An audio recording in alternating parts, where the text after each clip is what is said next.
এখন আমরা দেখে নেবো এই ধরনের অঙ্কগুলো করার জন্য সব থেকে সহজ ট্রিক্স। যদি তোমাকে এই ধরনের কোনো প্রশ্ন দেয় যে 9টি পেনের ক্রয় মূল্য 11টি পেনের বিক্রয় মূল্যের সমান, তাহলে শতকরা লাভ বা ক্ষতির হার কত? তো এই ধরনের অঙ্কগুলো করার জন্য তুমি শুধুমাত্র দেখে নেবে কি যে টাকায়, মানে যে 9টি পেনের ক্রয় মূল্য এবং 11টি পেনের বিক্রয় মূল্য কোন সংখ্যাটা বেশি। যেহেতু 11টি পেনের বিক্রয় মূল্য, যেহেতু এই বিক্রয় মূল্যের দ্রব্য সংখ্যাটা বেশি, যেহেতু 11টা আমাদের 9-এর থেকে বেশি, মানে বিক্রয় মূল্যের দ্রব্য সংখ্যাটা, তাহলে অবশ্যই সেখানে ক্ষতি হবে। এবং ক্ষতির যে হারটা, যে শতকরা যে ক্ষতির হারটা কত হয়ে যাবে?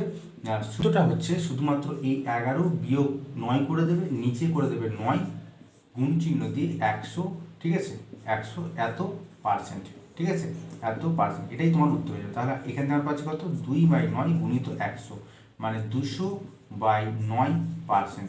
তো যদি পূর্ণটা ভাঙি তাহলে পাচ্ছি 9 গুণ 18, 1, 9 9, 1, মানে 21.119%। তাহলে উত্তর হয়ে যাবে 21.119%। ভালো লাগলে অবশ্যই একটা লাইক করবে এবং বন্ধুদের মধ্যে শেয়ার করবে।